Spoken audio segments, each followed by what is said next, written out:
Maal jira kitaabichi akkaataa itti nama waliin dalagu paartii haa ta'u mootummaa itti wal shakkisiisan. Ebaluun fa'aan bara wal quba qabna jechuudhaan. Warra gajjiruun dandeettii qaban warra san caalan jechuudhaan. Kitaabichi warri siyaasaa alaan baratan ni beeytanii, warri waa'ee tikaa baratan ni beektanii, waa'ee bulchiinsaa warri barate qajeeluu beeku kitaaban jiru kana. Wal shakkisiisu jechuudha. Kanaaf warri isaa gadi raayyaa ittisa biyyaa keessa jiran ani beeku dandeettii qaban. Yoo dandeettii gayaallee qabaachuu baatan warri silaa biyya bulchuu danda'an isaan sannii ni jedhe. Warri kunniin muuxannoo illee qabanii biyyallee bulchuu danda'an. Ammoo isaan hoogganamanii isa jalatti bulutti jiranii jedhe. Nama waa takka hin beekne kana jalatti bulutti jiranii jedhe Gaashee Jawween. Eenyu namni amma deemuu jiran? Muummicha ministeeraati jechuudha. Muummichi ministeeraa nama dandeettii hin qabne bakka tan dhufuun malleetu dhufee warri ammoo isaa gad jiran yoo dandeettii illee qabaachuu dhaban jedhe yeroo duraa laal. Ammoo muuxannoo waan qabaniif warroonni kunniin warra biyya kana bulchuu danda'anii jedhe. Kabiraatan mallee Jawween ammallee namoota gahumsa qaban kan nuti beenu kan duuba jiran kan hoogganaa jiran Jawaariin fa'a isiniif nasiin dura warra addunyaa keessatti waldaa adda addaa gargaarsaa fa'aa irratti dalagaa jira. Falfalli gowwaa hin dhokatu yeroo jedhan asirraa Lammaa Magarsaati jechuudha. Lammaa Magarsaati. Warroota dandeettii muuxannoo qaban addunyaa keessatti waldaa'ota adda addaa irratti dalagaa jiran maachurdi ta'an dandeettii qabantu jiran kanneen as fiduu deemna addan jirru nu duuba namni jiraa jedha Jawaar Mohaammed. Isin gaami? Ama waa isinii tuqa. Hagumtana gudraa. Kana guutuudhaa laala waraqaa gurguddaa wanni kun. Duraa duuba barruun isaa gartani. Boru tolchee sirreessee isinii fida. Akka gaariitti.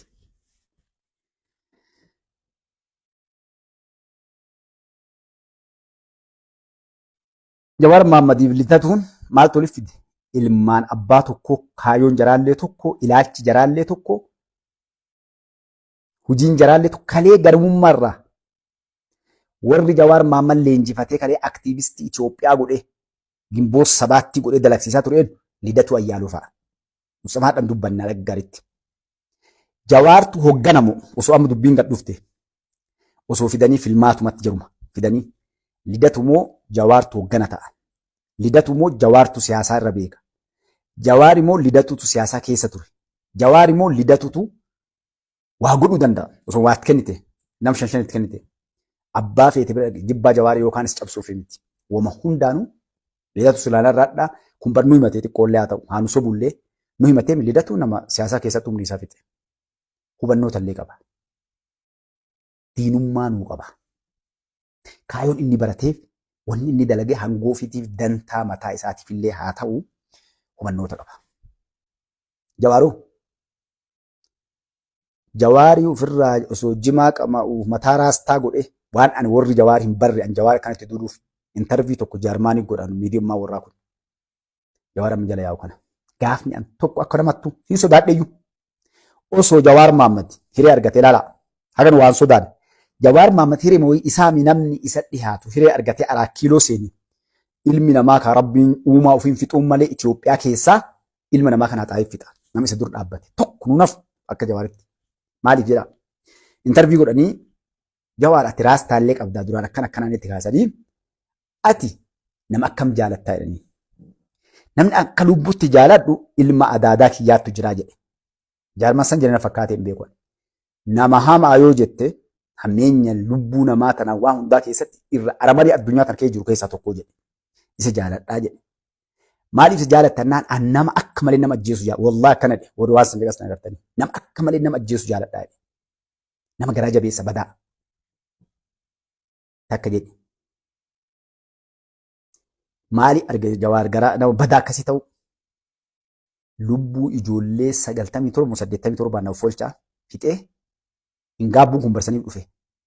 Mucayyoon Viidiyoo sana isin kaleessee mee caqastanii. Wallaahi maayii aartee waan jetteen bar lubbuu namaattu bade an kasiin jedhe situ fixellee miti. Osoo du'uu baattee ijoolleen sun osoo du'uu baatte lubbuun namaa sun osoo baduu baatte ana tajjeeste akkas gootee siin jenne dadhabde. Ijoolleen sun osoo dhumachuu baatte jettee gaabbitee jetteen. Dadhabeen nama maal jedheen beektaa? Durriyyeen ana waamee jedheen yoo isii ala kana yaate laala tuffee Oromooti kun bara. Nama naa madhatuuf na jala fiigee na shedhu malee namni gartee yoo ani waan fedhe jedhu dhugama wanni addunyaa tana keessa jirtu maalidhaa? Namoota hayyuuf namoota bu'aa beekan sobuullee hin dandeettu. Asjalleen deemanii hunda waan tokko irraa argattu. Namoonni wallaaluuf namoonni sodaattuun yoo ati ija babaastee iyyite kitaabuma sinjee kana gubbaa jira. Nama wallaalaa fi nama sodaataa itti iyyi jedhan. Jagna si'aa beekaa si'aa. Bakka namoonni jagnaaf waa hubatan jiran ammoo yoo iyyite ni salphattaa suuta disipiliinaan dubbadhuu siin jedha kitaabichi. Mucayyoon bar lubbuu ilma namaattu badeessin jenna yoo namni fakkeenyaaf siin jedhee durriyyeen takka yoo ala kanaa yaate wucaa walii gad deemte waan fedhan maaltu na galchee yoo anaaf isinii fida inshaallah akka kijiba Mustafa kiiddannaan jedhe anaaf ollaan kiyya maatiin kiyya nagaa bahe abbaan fedhe gartee eegaa dhaabuu jechuudha waan. Hin gaabbuun kitaaba kan amma ambi bitatee dubbisu ilmi Oromoo kitaaba hin gaabbu jedhee haadha dubbisu kuni guyyaa qiyaamallee itti gaafatamu yaatan karama kanaan. Maaliif? Dhiiga ilma namaa irratti intarviin Jawaar Imarraa hedduu dhiyaate. Bakka hedduu dhiyaatee fi mucayyoon tun ammoo gadhaabdee sirnaan gaafatte jechuudha. Inni jedheera kitaaba keessatti bakka hedduutti ijoollee dhumatteef lubbuu namaa badeef hin gaabbitu jedhanii gaafatanii bakkatti hin gaabbu'an jedhe. Hitler akkas jedhe. Nama gara 9 barreessanii jiran. Warra yakka dalaganii hin gaabbinu jedhan. Lubbuu namaa baddeef qabeenya badeef biyya diigamteef. Dikteetaroonni mootummoonni dikteetarootaaf namoonni dikteetara ta'an gara jabeeyyiin yakkoota dalagame irratti hin gaabbinu jedhanii jedha. Kanaaf tokko san maaliif kasini kaase amma hadha? Ana yoo ana taate fakkeenyaa fi akka ilma namaatti ni dogongoraa ilmi namaa nam tokkoon paartii tokkoon faallaa deemtaa ni jira. Ati yoo waa mormite ani illee osoo baramma waachi bahee mormee akka itti mormu ni beeka. Siyaasa dalaguuf tokkoffaa. Siyaasaan Itoophiyaa keessaa siyaasa garee tokkoon waggaa 150 ol biyyattiin tun hacuucamaa turte gabroomaa turte. Nafxanyoota horii jennu kanaan. Warri kunniin Oromoo numa himataniiti.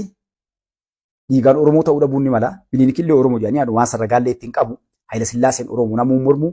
Mangistuu Hayilemaariyaam Oromoo namuun mormu. Jeneraalonni jaraa ka ilmaan Oromoo harka muraa harka haga calii calanqootii godhan Oromoo guutuu warri waan san dalage. Namni tokko yoo duuba taadee aja kennan hin beeku keessa hin jiru.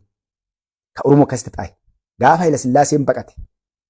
Ka Haayila Sillaaseen hin deebi'u lakki namatti godhaa mootummaa jedhe jeneraalota 35 Oromoo. Warri kadhatee wal ijaartee deebiste Haayila Sillaasee jeneraalota Oromooti. Qabsoon tun jeneraalaa guutuufaa warroota Oromoo qabsaa yoo harka kuftii hin ta'u.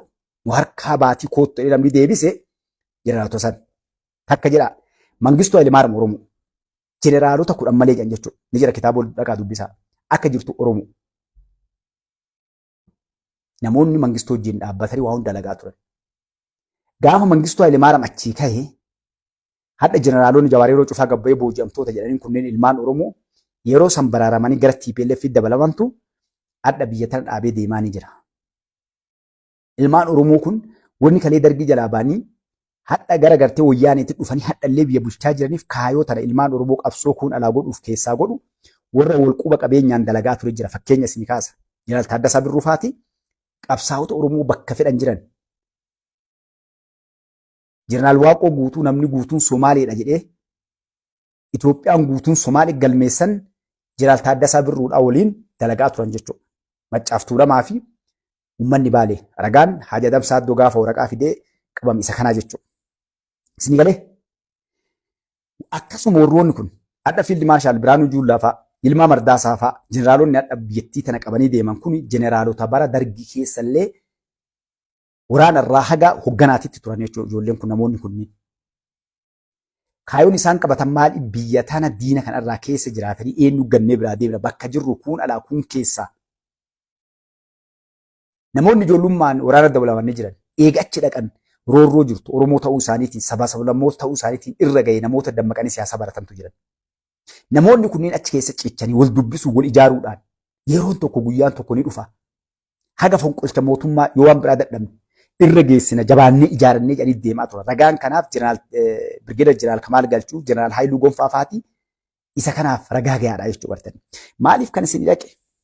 Qabsoon kun kan namoonni adda laalanii Jawaar fa'aa kennan yookaan gartee Shanee fa'aa kennan yookaan KFO fa'aa kennitan kuni namoonni gahee guddaa qabsoo biyyattii tanaa keessatti dalagan ilmaan Oromooti. Ilmaan Oromoo lama. Warra Oromoo saba ofiitiif dalaganiif warra dantaa garaa hangoo ofiitiif dalagantu jiran. Warri sun warra kalee biyya gurgurachaa ture.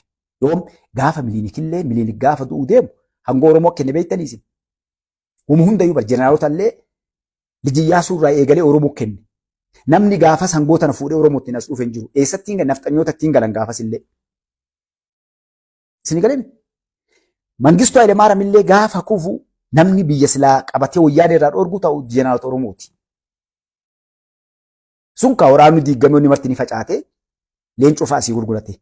Har'a gaafa gabaan addaan galtee jijjiiramni dhufee ilmaan Oromoo as dhufan namni jijjiirama kana dura dhaabbatee kasilaa jabeessee yoo even akka muummichi ministeeraa dandeettii illee dhaban wama fedhe haa ta'u ta'an silaadha. Lakki namni kuni kennaa jabeessinee suutaan goorraa buufnee bakka kaayannaa jenni silaa yoo namni kun laafaa ta'e bar iyyuu nama barbaachifne Jawaar fa'a.